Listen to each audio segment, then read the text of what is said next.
Salut à vous. On entre dans cette fin d'année, dans la dernière semaine de 2020. On entre aussi dans les énergies de la pleine lune. Je ne sais pas si certains d'entre vous les ressentent déjà. Des énergies qui viennent vraiment nous aider à faire le grand nettoyage, avant le passage à 2021, avant d'entrer dans cette nouvelle année.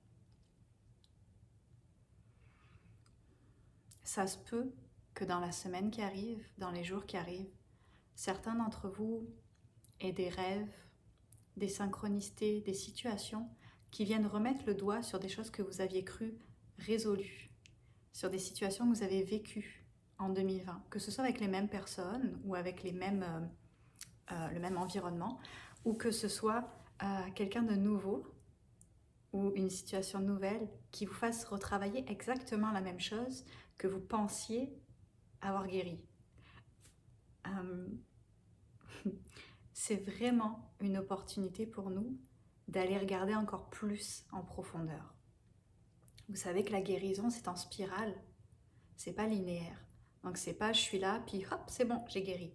Non, non, c'est vraiment en spirale et on revisite. Et à chaque fois qu'on continue à tourner dans cette spirale, c'est comme si on pouvait aller un peu plus profond et guérir encore un peu plus, jusqu'à finalement arriver à la racine et pouvoir être délivré. Là, les énergies nous amènent vraiment à aller encore un peu plus profond. Et que la guidance que j'ai pour vous aujourd'hui, c'est de vraiment vous asseoir avec vous-même, de créer un espace sacré, un endroit où vous vous sentez en sécurité, un endroit où vous vous sentez vraiment apaisé et où vous pouvez prendre le temps de connecter à vous. Et de simplement vous demander, ok, qu'est-ce qui est là pour moi? Qu'est-ce que cette année j'ai refoulé? Qu'est-ce que j'ai pas voulu voir? Est-ce qu'il y a des émotions en moi qui remontent? Est-ce qu'il y a des situations, là maintenant, qui me font revivre des émotions que j'ai déjà traversées cette année? Est-ce qu'il y a quelque chose qui a besoin d'être nommé? De moi à moi, peut-être aussi avec les autres. Peut-être aussi que vous savez, que ça fait plusieurs mois, plusieurs semaines, que vous savez que vous avez besoin de vous nommer dans votre vérité face à l'autre. Le message que les guides ont pour nous, et je dis pour nous parce que vous savez que tout ce que je vous dis, je le vis aussi, c'est que c'est le temps. C'est que c'est le temps de vous nommer à vous-même, à l'autre. C'est le moment de nettoyer. C'est le moment de vraiment effacer l'ardoise, d'effacer toutes les dettes karmiques, de tout enlever. Et c'est le moment d'aller connecter profondément en nous et d'aller voir qu'est-ce qui se cache là-dessous. Est-ce que cette année, il y a eu des situations que vous n'avez pas compris pourquoi vous les vivez? Pourquoi? Je ne peux pas croire que je suis en train de vivre ça. Qu'est-ce que c'est qui fait ça? Est-ce qu'il y a eu des récurrences dans les situations? Ça revient toujours, un pattern qui revient. C'est le temps de vous asseoir avec vous-même. C'est le temps de vous déposer dans un espace sacré, de connecter à votre cœur et de dire « Ok, j'ai le droit de ressentir. J'ai le droit de ressentir. Qu'est-ce que je ressens? Est-ce qu'il y a de la peine, de la tristesse qui n'a pas été nommée? Est-ce qu'il y a de la colère qui n'a pas été nommée?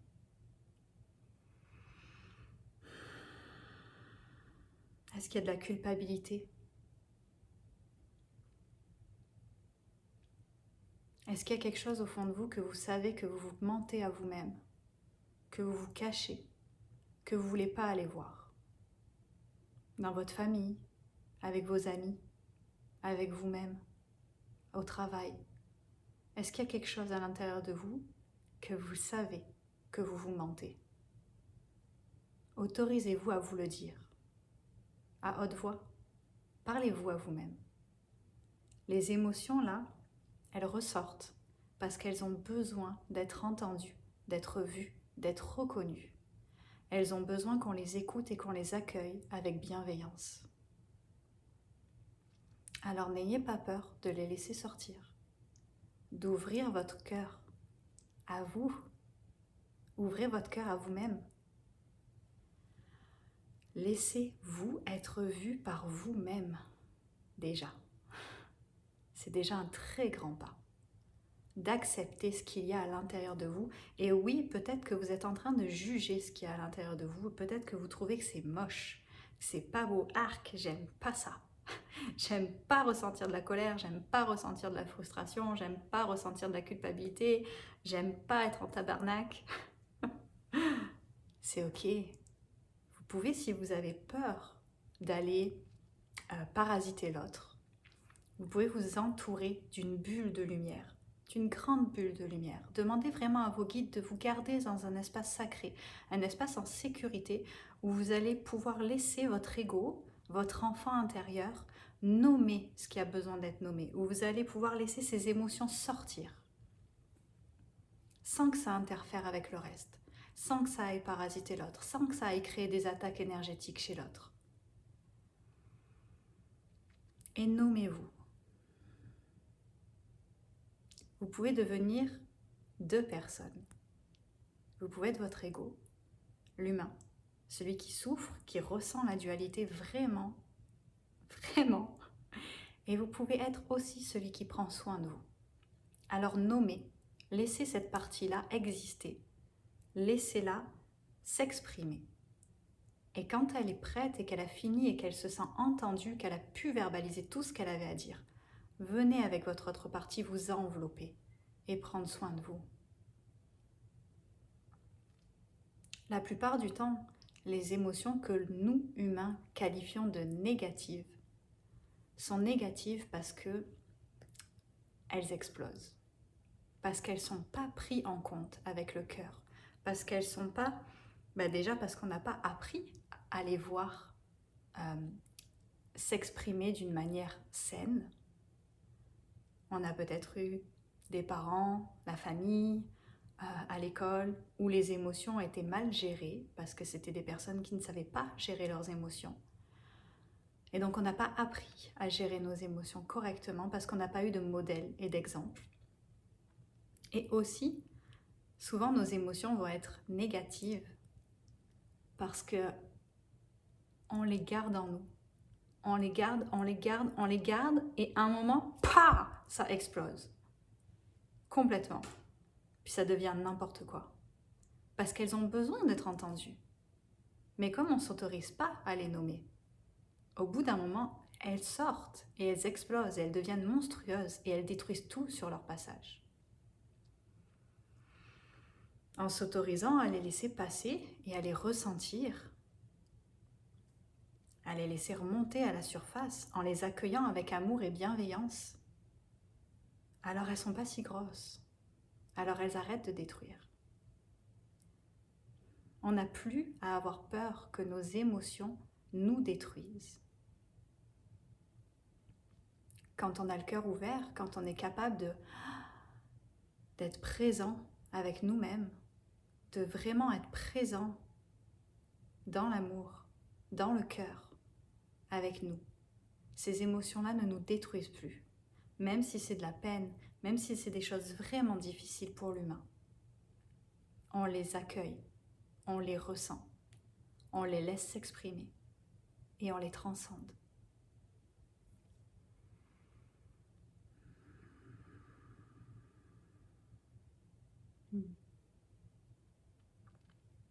Alors c'est vraiment mon message pour cette fin d'année, pour cette semaine qui arrive, c'est de vraiment t'autoriser à ressentir ce qui est là pour toi.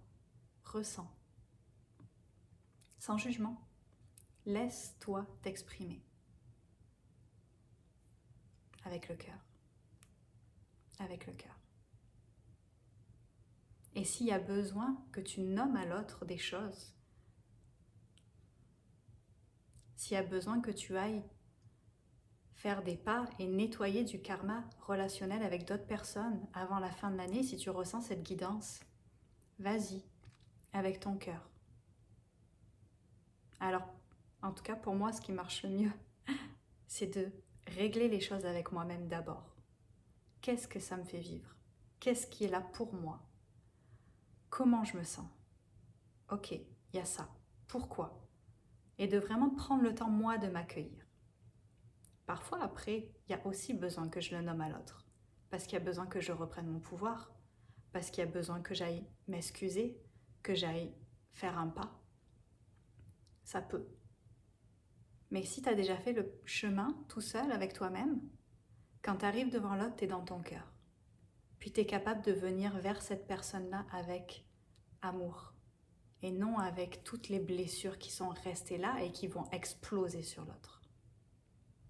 Mais ça se peut que tes guides te demandent aussi d'aller te nommer, d'aller reprendre ton pouvoir, d'aller oser être toi, être dans ta vérité.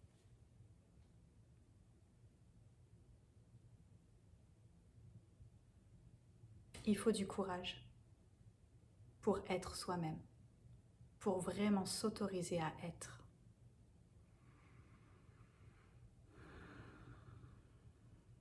Et je pense, pour moi en tout cas, s'autoriser à être, c'est m'autoriser à être le cœur ouvert, quoi qu'il se passe en face.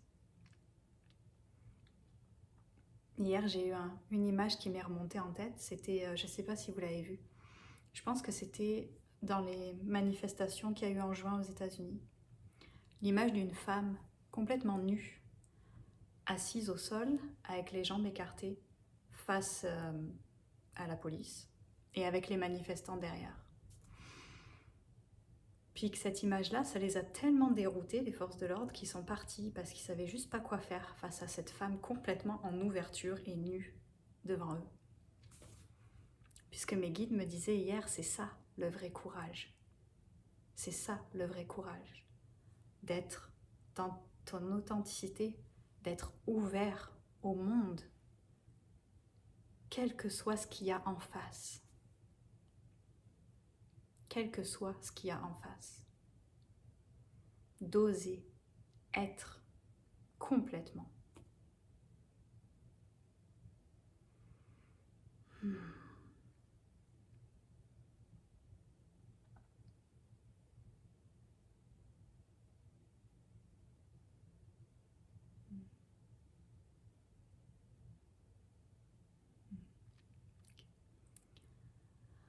Alors te nommer, ça passe d'abord par se nommer à soi-même. Être avec soi-même, se dire les choses à soi-même, s'autoriser à regarder toutes ces parties. Les parties d'ombre, les parties d'ombre, c'est les parties qui ont le plus besoin d'amour. Qu'est-ce qui est encore dans l'ombre en moi? Qu'est-ce qui a besoin d'être vu, reconnu, honoré, pris soin? Pour que ça arrête de crier, pour que ça arrête d'être autant monstrueux, pour que ça redevienne juste doux. Et ensuite, qu'est-ce que j'ai besoin de nommer à l'autre?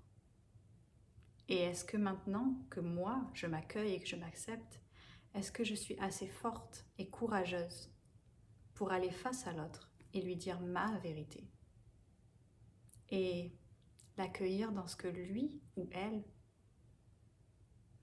va avoir comme réaction face à moi. Est-ce que je suis assez forte et courageuse pour faire ça? Et est-ce que je suis assez forte et courageuse pour que si sa réaction est plus difficile, de garder mon cœur ouvert et de ne pas me refermer tout de suite? Est-ce que je peux garder mon cœur ouvert face à ce qui va m'arriver en face? Et est-ce que je peux prendre assez soin de moi pour que quoi qu'il arrive en face, mon cœur reste ouvert et je vais bien. Et même si je vais pas bien, je fais face à tout ce que ça déclenche en moi. C'est comme ça qu'on guérit. Il n'y a que comme ça qu'on peut guérir, je pense. En vraiment connectant à nos émotions, à toutes nos zones d'ombre, de lumière, en incarnant pleinement ce qu'on est.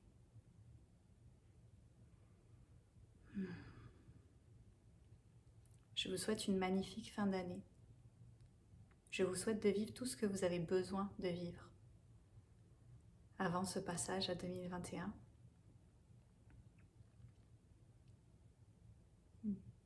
Je vous dis à bientôt. Si cette vidéo a résonné avec vous, vous pouvez aimer, commenter, vous pouvez la partager aussi. Si vous n'êtes pas abonné à ma chaîne YouTube, vous pouvez vous abonner si vous avez envie d'avoir encore plus de contenu de ma part.